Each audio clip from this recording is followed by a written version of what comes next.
ശ്രീ കോന്നി ഗോപകുമാർ, ഈ കോൺഗ്രസ്സിലെ നേതാക്കന്മാരിങ്ങനെ ട്രാക്കിൽ അണിനിരന്നിരിക്കുകയാണ്. ആരാണ് ഒന്നാം സ്ഥാനത്ത് എത്തുന്നത് മുഖ്യമന്ത്രി പദത്തിലേക്ക് എന്നുള്ളതാണിപ്പോൾ അതിനകത്ത് പ്രധാനമായിട്ട് നടന്നുകൊണ്ടിരിക്കുന്നത്. നമുക്ക് എങ്ങനെ വിശകലനം ചെയ്യാം ഈ വിഷയത്തെ? എന്തായാലും ട്രാക്കിൽ 3-4 പേര് അണിനിരന്നിട്ടുണ്ട്, മുഖ്യമന്ത്രി മോഹികളായ ആളുകൾ. അതുകൊണ്ടാണ് ഹൈക്കമാൻഡ് പറഞ്ഞത് എന്ത് വിഷയവും സൂര്യന് കീഴിലുള്ള ചർച്ച ചെയ്തു, കേരളത്തിലെ മുഖ്യമന്ത്രിയാകുന്നത് ആരാണ് ചർച്ച ചെയ്യേണ്ടത്. അപ്പോൾ മുഖ്യമന്ത്രി ആരാണ് ആകേണ്ടത് എന്ന് ചർച്ച ചെയ്താൽ കേരളത്തിലെ കോൺഗ്രസ്സിൽ പിന്നിപ്പോൾ ഉറപ്പാണ്. അതുകൊണ്ടല്ലേ ഹൈക്കമാൻഡ് അങ്ങനെ പറഞ്ഞിരിക്കുന്നത്. ഇപ്പോൾ ട്രാക്കിൽ അങ്ങ് പറഞ്ഞ പോലെ ട്രാക്കിൽ നിൽക്കുന്ന ആളുകളിൽ വി.ഡി. സതീശനുണ്ട്, അതുപോലെ തന്നെ രമേശ് ചെന്നിത്തലയുണ്ട്, അവിടെ ട്രാക്കിലേക്ക് വരാൻ ശ്രമിക്കുന്ന കെ മുരളീധരനുണ്ട്. അജ്ഞാതമായിട്ട് പെട്ടെന്ന് കയറി വരാൻ സാധ്യതയുള്ള ഈ സ്പോർട്സൊക്കെ കഴിഞ്ഞിട്ട്, ഈ ഓട്ടം കഴിഞ്ഞിട്ട്, ഓട്ടമെല്ലാം കഴിയും, അവസാനം കിരീടം ഏറ്റുവാങ്ങാൻ സമ്മാനം വാങ്ങാൻ നിൽക്കുന്ന കെ.സി. വേണുഗോപാലുണ്ട്. ഇവരെല്ലാം അണിയറയിൽ അവരുടേതായ രീതിയിൽ കരുക്കൾ നീക്കിക്കൊണ്ടിരിക്കുകയാണ്. അപ്പോൾ ശരിക്കും പറഞ്ഞാൽ കോൺഗ്രസിനെ വല്ലാത്ത ഒരു ആത്മവിശ്വാസം ബാധിച്ചിരിക്കുന്നു. കാരണം 2026 തെരഞ്ഞെടുപ്പിൽ കോൺഗ്രസ് അധികാരത്തിൽ വരും. 2026 തെരഞ്ഞെടുപ്പിൽ കോൺഗ്രസ് അധികാരത്തിൽ വരുന്നത് കോൺഗ്രസിൻ്റെ ബലത്തിലേ അല്ല. കോൺഗ്രസ് എന്ത് ചെയ്തിട്ടാണ് കോൺഗ്രസിനെ 2026 ജനങ്ങൾ വോട്ട് ചെയ്യേണ്ടത്? അവർക്ക് പ്രതിപക്ഷം എന്നുള്ള നിലയിൽ ഒന്നിച്ച് നിൽക്കാൻ പറ്റിയോ? പ്രതിപക്ഷ നേതാവിന് ശരിക്കും ഗവൺമെൻറ്റിനെ പ്രതിക്കൂട്ടിലാക്കാൻ കഴിയുന്ന വിധത്തിൽ എന്തെങ്കിലും ചെയ്യാൻ കഴിഞ്ഞോ? അദ്ദേഹത്തിന് അനുകരിക്കാൻ കഴിയുന്ന ഏറ്റവും നല്ല മാതൃക വി.എസ്. അച്യുതാനന്ദനെയായിരുന്നു. കാരണം വി.എസ്. അച്യുതാനന്ദന് UDF ഗവൺമെൻറ്റിനെ അക്ഷരാർത്ഥത്തിൽ പ്രതിക്കൂട്ടിലാക്കി. അദ്ദേഹം നടത്തിയൊരു ഫൈറ്റാണ്, സുപ്രീം കോടതി വരെ നടത്തിയൊരു ഫൈറ്റാണ് ആർ ബാലകൃഷ്ണപിള്ള എന്ന് പറയുന്ന മന്ത്രിയെ അഴിമതി കുറ്റത്തിന് തുറുകിലാക്കിയത്. അപ്പം എന്നുവെച്ചാൽ ബാലകൃഷ്ണപിള്ള മാത്രം അഴിമതി നടത്തിയെന്നാണോ അതിനർത്ഥം? അഴിമതി നടത്താത്തതാരാണ്? എല്ലാവരും അഴിമതി നടത്തുന്ന ഒരു സംസ്ഥാനത്ത് ഒരാൾക്ക് പ്രത്യേകിച്ച് പ്രത്യേകതയൊന്നുമില്ല. പക്ഷേ ഞാൻ പറഞ്ഞു വന്നത്, പ്രതിപക്ഷ നേതാവ് അവിടെ നിന്ന് ഫൈറ്റ് ചെയ്ത ഫൈറ്റ് നിയമസഭയ്ക്കകത്ത് പ്രസംഗിച്ചേച്ച് പോവല്ല ചെയ്തത്, അദ്ദേഹം വെളിയിൽ പോയി ഫൈറ്റ് ചെയ്തു. അതുപോലെ തന്നെ ഐസ്ക്രീം കേസ് ശരിക്കും കുഞ്ഞാലിക്കുട്ടിയെ ട്രാപ്പിലാക്കിയത് വി.എസിൻ്റെ ചില നിലപാടുകളല്ലേ. മതികെട്ടാൻ മലയിലേക്ക് വി.എസ്. നടത്തിയ ഒരു യാത്ര, അത് അദ്ദേഹത്തിൻ്റെ എത്രാമത്തെ വളരെ പ്രായം 10, 80, 85, 90 വയസ്സിനോട് അടുത്തുള്ളപ്പോഴാണ് തോന്നി ഈ യാത്രയൊക്കെ നടത്തിയത്. അപ്പോൾ ഈ വി.ഡി. സതീശനെ ധരിച്ചു വച്ചിരിക്കുന്നത് അദ്ദേഹം പുത്തരിക്കണ്ടം മൈതാനത്ത് പ്രസംഗിക്കുന്നത് പോലെ ഒരു പ്രസംഗം നിയമസഭയിൽ നടത്തിയാൽ ഇത് കേട്ട് കേരളത്തിലെ ജനങ്ങൾ കോരിത്തരിച്ച് UDFന് വോട്ട് ചെയ്യുന്ന തെറ്റായ ധാരണയാണ്. കേരളത്തിലെ ജനങ്ങൾ സതീശൻ എന്തു പറഞ്ഞു എന്നുള്ളതിനേക്കാൾ കൂടുതലായിട്ട് ശ്രദ്ധിക്കുന്നത് സതീശൻ എന്തു പറഞ്ഞില്ല എന്നുള്ളതാണ്. അത് വളരെ പ്രധാനപ്പെട്ട ഒരു കാര്യമാണ്. ചില കാര്യങ്ങൾ സതീശന് പറയാൻ ഭയമോ മടിയോ ആണ്. അപ്പം അതിനർത്ഥം പ്രതിപക്ഷ നേതാവ് എന്നുള്ള നില അദ്ദേഹം നല്ല പ്രാസംഗികനാണ്. ഇപ്പം തന്നെ നിയമസഭയിൽ നന്നായിട്ട് പഠിച്ച് സംസാരിക്കുന്ന ആളാണ്. എനിക്ക് പേഴ്സണലി നല്ല റെസ്പെക്റ്റുള്ള ഒരു നിയമസഭാ സാമാജികനാണ് അദ്ദേഹം. ഒരു സമയത്ത് ഇടതുപക്ഷം ഭരിച്ചു, കഴിഞ്ഞ ഇടതുപക്ഷ സമയത്ത് എനിക്ക് തോന്നുന്നത് വി.എസിൻ്റെ സമയത്താണെന്ന് തോന്നുന്നു, തോമസ് ഐസക്കുമായിട്ട് നടത്തിയ ബജറ്റിനെ കുറിച്ചുള്ള ഒരു വാഗ്വാദം വളരെ ബ്യൂട്ടിഫുള്ളായിട്ട് പഠിച്ചിട്ട് പറയും. പഠിച്ചിട്ട് പറയുന്ന അദ്ദേഹം മാത്രമല്ല, പഠിച്ചിട്ട് പറയുന്ന മറ്റ് പല MLA-മാരും നമ്മുടെ നിയമസഭയിലുണ്ട്, പ്രതിപക്ഷത്ത് തന്നെ. ഇവിടെ പ്രശ്നം പ്രതിപക്ഷ നേതാവിൻ്റെ ഉത്തരവാദിത്വം വളരെ കൂടുതലാണ്.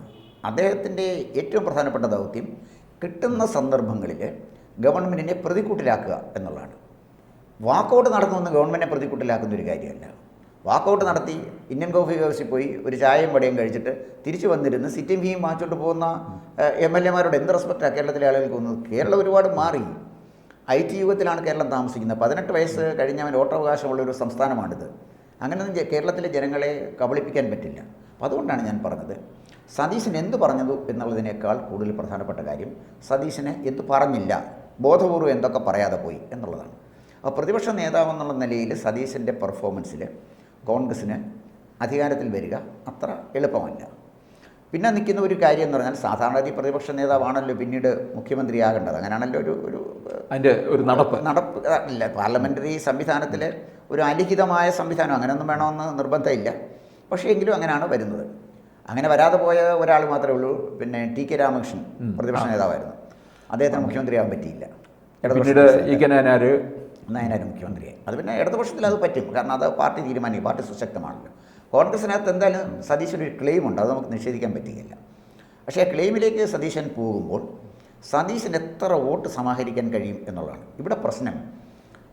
2024 തെരഞ്ഞെടുപ്പിൽ കേരളത്തിലെ മുഴുവൻ കോൺഗ്രസ്സുകാരും ഫോക്കസ് ചെയ്തിരിക്കുന്ന ഒരു പ്രതീക്ഷ നൽകുന്ന ഒരൊറ്റ കാര്യമേ ഉള്ളൂ. ഇടതുപക്ഷ ഗവൺമെൻറ്റിനെതിരായിട്ട്, പിണറായി ഗവൺമെൻറ്റിനെതിരായിട്ടുള്ള ശക്തമായ ഒരു ആൻറ്റി ഇൻകുംബൻസി കേരളത്തിലുണ്ട് എന്നുള്ളൊരു വാസ്തവമാണ്. നമുക്ക് സെൻസുള്ള ആർക്കും മനസ്സിലാക്കാൻ കഴിയുന്നതാണ് ആൻറ്റി ഇൻകുംബൻസി ഉണ്ടെന്നുള്ളത്. അതിപ്പം നമുക്ക് പാട്ട് പാടിയോണ്ടോ തിരുവാതിര കളിച്ചുകൊണ്ടോ ഒന്നും ഈ ആൻറ്റി ഇൻകുംബൻസി പോകുന്നില്ലല്ലോ. അപ്പോൾ ഇവിടെ വളരെ പ്രധാനപ്പെട്ടൊരു കാര്യം, ഗവൺമെൻറ്റിനെതിരെ ഒരു ആൻറ്റി ഇൻകുംബൻസി ഉണ്ട്. ജനങ്ങൾ ആരായാലും കോൺഗ്രസ്സിന് വോട്ട് ചെയ്യും. പണ്ട് പനമ്പള്ളി ഗോവിന്ദമേനോൻ പറഞ്ഞ പോലെ കുറ്റിച്ചൂലിനെ നിർത്തിയാലും ജനം വോട്ട് ചെയ്യുന്ന ഒരു സാഹചര്യത്തിലേക്ക് കേരളം പോവുകയാണ് എന്നാണ് കോൺഗ്രസ് ധരിച്ചിരിക്കുന്നത്.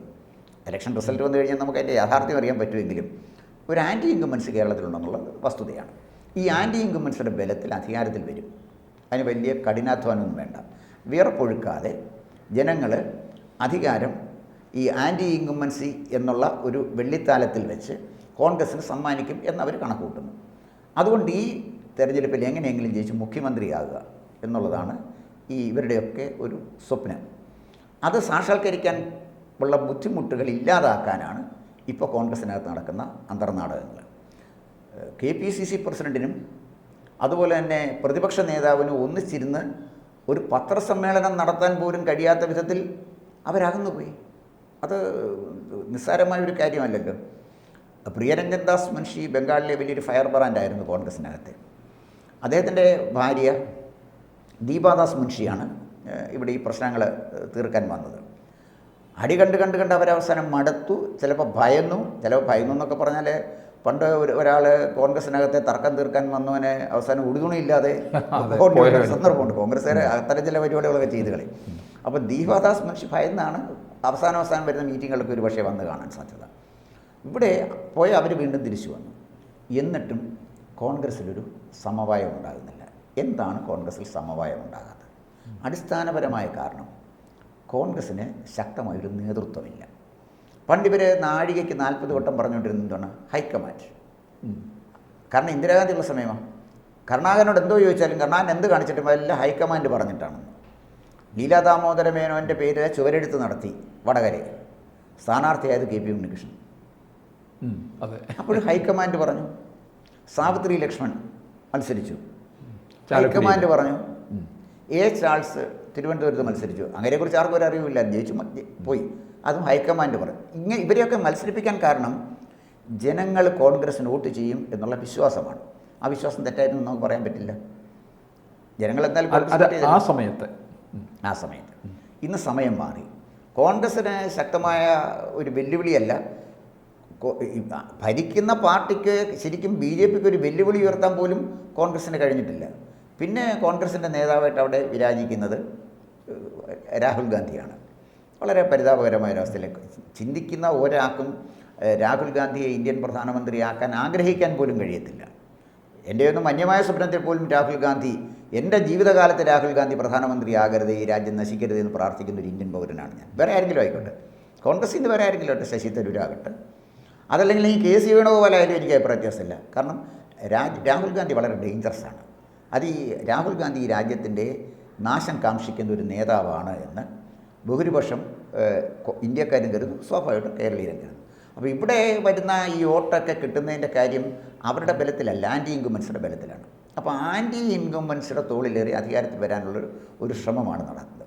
അപ്പോൾ ഒരു ഭാഗത്ത് ഈ ആൻറ്റി ഇൻകുംബൻസിയിൽ പ്രതീക്ഷ അർപ്പിച്ചുകൊണ്ട് ഈ നേതാക്കന്മാർ നടത്തുന്ന തമ്മിത്തല്ല്, മറ്റൊരു ഭാഗത്ത് ഇവരെ ഒന്ന് നിയന്ത്രിക്കാനോ ഇവർക്കൊരു മുന്നറിയിപ്പ് കൊടുക്കാനോ കഴിയാത്ത വിധത്തിൽ ദുർബലമായ ഒരു ഹൈക്കമാൻഡ്. ഇപ്പോൾ ഹൈക്കമാൻഡും ലോ കമാൻഡും എല്ലാം KC വേണുഗോപാലാണ്. അപ്പോൾ ഇതാണ് സ്ഥിതി. അപ്പോൾ അതുകൊണ്ട് തന്നെ ഈ സംഘർഷം തെരഞ്ഞെടുപ്പ് അടുക്കുംതോറും കൂടുതൽ മൂർച്ഛിക്കും. അതിന് മറ്റൊരു കാര്യവും കൂടെ. തെരഞ്ഞെടുപ്പ് അടുക്കുമ്പോൾ ഇത് മൂർച്ഛിക്കുമെന്ന് പറഞ്ഞതിൻ്റെ കാര്യം, തിരഞ്ഞെടുക്കപ്പെടുന്ന MLA-മാരിൽ നിന്നാണ് കോൺഗ്രസിൻ്റെ മുഖ്യമന്ത്രിയെ തീരുമാനിക്കുന്നത്. തിരഞ്ഞെടുക്കപ്പെടുന്ന MLA-മാരിൽ നിന്നും കോൺഗ്രസിൻ്റെ മുഖ്യമന്ത്രിയെ തീരുമാനിക്കണമെങ്കിൽ തങ്ങളുടെ നോമിനികളെ പരമാവധി മത്സരിപ്പിക്കണം. അതൊരു ചെറിയ കാര്യമല്ല എന്ന് പറയാൻ പലയിടത്തും വിമതന്മാർ വന്നേക്കാം. രമേശ് ചെന്നിത്തലയ്ക്ക് മുഖ്യമന്ത്രി ആണെങ്കിൽ രമേശ് ചെന്നിത്തലയ്ക്ക് വേണ്ടി കൈവെക്കുന്ന MLA-മാർ വേണ്ടേ? സതീശന് മുഖ്യമന്ത്രി ആകണമല്ലോ, അത് വേണമല്ലോ. ഇവർ രണ്ടുപേരുമാണല്ലോ പ്രധാനപ്പെട്ട പ്രതിയോഗികൾ. കെ മുരളീധരൻ സീനിലില്ല, മുരളീധരനെ വെക്കേണ്ട കാര്യവുമില്ല. അപ്പോൾ ഇവർ രണ്ടുമായിട്ട് തട്ടിച്ച് നോക്കുമ്പോൾ മുരളീധരനെ ഒരു ക്ലെയിം പോലും പറയാനൊക്കത്തില്ല. ഇതിൽ കോൺഗ്രസിനെ സംബന്ധിച്ചിടത്തോളം 26-ൽ അധികാരത്തിലെത്താൻ അവർക്ക് കഴിഞ്ഞില്ലെങ്കിൽ വീണ്ടും ഒരു ഭരണ തുടർച്ച ഇടതുപക്ഷത്തിന് കിട്ടിയാൽ സംശയിക്കേ വേണ്ട, കോൺഗ്രസ് ഛിന്ന ഭിന്നമായി പോകും. ഇന്നത്തെ സാഹചര്യത്തിൽ കോൺഗ്രസിൻ്റെ പ്രശ്നം പരിഹരിക്കാൻ ഹൈക്കമാൻഡിന് കഴിയില്ല. കോൺഗ്രസിലെ പ്രശ്നങ്ങൾ പരിഹരിക്കാൻ ഒറ്റ ഒരാൾക്കേ കഴിയത്തുള്ളൂ. അത് സ്വാഭാവികമായിട്ട് അങ്ങേക്ക് ഊഹിക്കാൻ കഴിയുന്ന ആളാണ് പാണക്കാട് തങ്ങൾക്ക്. ഇടപെടൽ ഉണ്ടാകും. അതാണ് ഞാൻ പറഞ്ഞത്. പാണക്കാട് തങ്ങൾ അവസാനം ഒരു ഫത്വ പറയും. താൻ മുഖ്യമന്ത്രി, താൻ ധനമന്ത്രി, താൻ ആഭ്യന്തരമന്ത്രി എന്ന് പറയുന്നിടത്ത് ഇവർ സറണ്ടർ ചെയ്യും. എന്ന് പറഞ്ഞാൽ UDF എന്ന് പറഞ്ഞാൽ സത്യത്തിൽ UDFിനെ നിയന്ത്രിക്കുന്ന ഫോഴ്സ്, ഡ്രൈവിംഗ് ഫോഴ്സ് എന്ന് പറയുന്നത് ലീഗാണ്. അപ്പം ലീഗിന് മുഖ്യമന്ത്രി സ്ഥാനം വരെ വേണമെന്നുണ്ടെങ്കിൽ ചോദിച്ചു വാങ്ങാം. ഇല്ല, ലീഗ് മുഖ്യമന്ത്രി സ്ഥാനം ചോദിക്കത്തില്ല. കാരണം ലീഗ് നമ്മൾ കാണുന്ന പോലല്ല, അവർ വളരെ ബുദ്ധിമാന്മാരാണ്. പാണക്കാട് തങ്ങളായാലും ശരി, പാണക്കാട് തങ്ങൾക്ക് മുഖ്യമന്ത്രി സ്ഥാനം ലീഗിന് കൊടുക്കണമെന്നില്ല, ഭരണം പിടിക്കണം എന്നുള്ളതാണ് അവരുടെ ആവശ്യം. ഈ പ്രാവശ്യം കൂടെ ഭരണം കിട്ടിയില്ലെങ്കിൽ ലീഗ് അങ്ങനെ നിൽക്കും. 10 കൊല്ലം ഭരണം കിട്ടാൻ നിൽക്കുകയാണ്. 67 തൊട്ട് ഈ 2016 വരെയുള്ള തെരഞ്ഞെടുപ്പുകളിൽ ഏതെങ്കിലും ഒരു മുസ്ലിം ലീഗ് ഭരിക്കുന്ന കക്ഷിയിലുണ്ടായിരുന്നു. 87-ലേ ഉള്ളൂ ഇല്ലാതെ വന്നത്. അന്ന് 87-ലെ പ്രതിപക്ഷ മുസ്ലിം ലീഗിനെ ഒഴിവാക്കിയാണല്ലോ അന്ന് നയനാരുടെ ഗവൺമെൻറ് വന്നതും. ഒരു വർഗീയ പാർട്ടികളൊന്നും ഇല്ലാത്തൊരു മുന്നണി എന്ന നിലയിൽ വലിയ പ്രതീക്ഷ കൊടുത്തുകൊണ്ടാണ് 87-ലെ ആ ഗവൺമെൻറ്റൊക്കെ വരുന്നത്. അത് ശരിക്കും വലിയൊരു പ്രതീക്ഷയായിരുന്നു. ആ നിലപാടിൽ CPM ഉറച്ചു നിന്നിരുന്നു എങ്കിൽ കേരളത്തിൽ വലിയ അടിസ്ഥാനപരമായ രാഷ്ട്രീയ മാറ്റങ്ങൾക്ക് തുടക്കം കുറിക്കാമായിരുന്നു. പക്ഷേ അധികാരത്തോടുള്ള ആർത്തി മൂത്ത നേതാക്കന്മാർ ആ ഒരു മൂവ്മെൻറ്റിനെ, ആ ഒരു ജനകീയമായ അനുകൂലമായ ഒരു ഒരു ഒരു ഒരു ഒരു പിന്നെ തരംഗത്തെ അവർ ഇല്ലാതാക്കുകയാണ് ചെയ്തത്. അപ്പോൾ കോൺഗ്രസിനെ സംബന്ധിച്ചിടത്തോളം കോൺഗ്രസിൻ്റെ മുന്നിലുള്ള വെല്ലുവിളി നിസ്സാരമല്ല. 2026 എന്ന് പറയുന്ന ആ തെരഞ്ഞെടുപ്പിൻ്റെ ഘട്ടത്തിലേക്ക് വരുമ്പോൾ കോൺഗ്രസിലെ സംഘർഷങ്ങൾ വളരെ കൂടുതൽ മൂർച്ഛിക്കാനാണ് ഒരു രാഷ്ട്രീയ നിരീക്ഷകൻ എന്നുള്ള നിലയിൽ സാധ്യത ഞാൻ കാണുന്നത്. കാരണം ഓരോ നേതാവിൻ്റെയും സർവൈവലിൻ്റെ, നിലനിൽപ്പിൻ്റെ പ്രശ്നമാണ്. ചെന്നിത്തലയ്ക്ക് ഇനിയും ഒരു രണ്ടാമതൊരംഗത്തിന് ബാല്യമുണ്ടെന്ന് എനിക്ക് തോന്നുന്നില്ല. ഇപ്പോൾ കിട്ടിയില്ലെങ്കിൽ പിന്നെ ഒരിക്കലും കിട്ടത്തില്ലെന്ന് സതീശനറിയാം. ഇതോടുകൂടി കോൺഗ്രസിൻ്റെ ലാസ്റ്റ് തെരഞ്ഞെടുപ്പായി വരാൻ പോകുന്നത്. അത് സതീശനറിയാം. അഖിലേന്ത്യാ തലത്തിൽ ഇല്ലാത്ത ഒരു പാർട്ടിക്ക് കേരളത്തിൽ നിൽക്കാൻ പറ്റില്ലല്ലോ. അപ്പോൾ ഈ ഒരു സാഹചര്യത്തിൽ രൂക്ഷമായിരിക്കും. നമുക്കിനിയും കൂടുതൽ വാർത്തകൾ വായിക്കാൻ പറ്റുന്ന, അങ്ങ് പറഞ്ഞ പോലെ ട്രാക്കിൽ നിന്നിരിക്കുകയാണ്. PT ഉഷയുടെ വേഗത്തിൽ ഓടാൻ കഴിയുന്നത് ആരാണ് എന്നുള്ളത് നമുക്ക് അറിയണമെങ്കിൽ അത് കാത്തിരുന്നെങ്കിലേ പറ്റുള്ളൂ. കൂടുതൽ വാർത്തകളും വിശേഷങ്ങളും നിങ്ങളിലേക്ക് എത്താൻ ABC മലയാളം സബ്സ്ക്രൈബ് ചെയ്യുക, ബെൽ ബട്ടണും അമർത്തുക.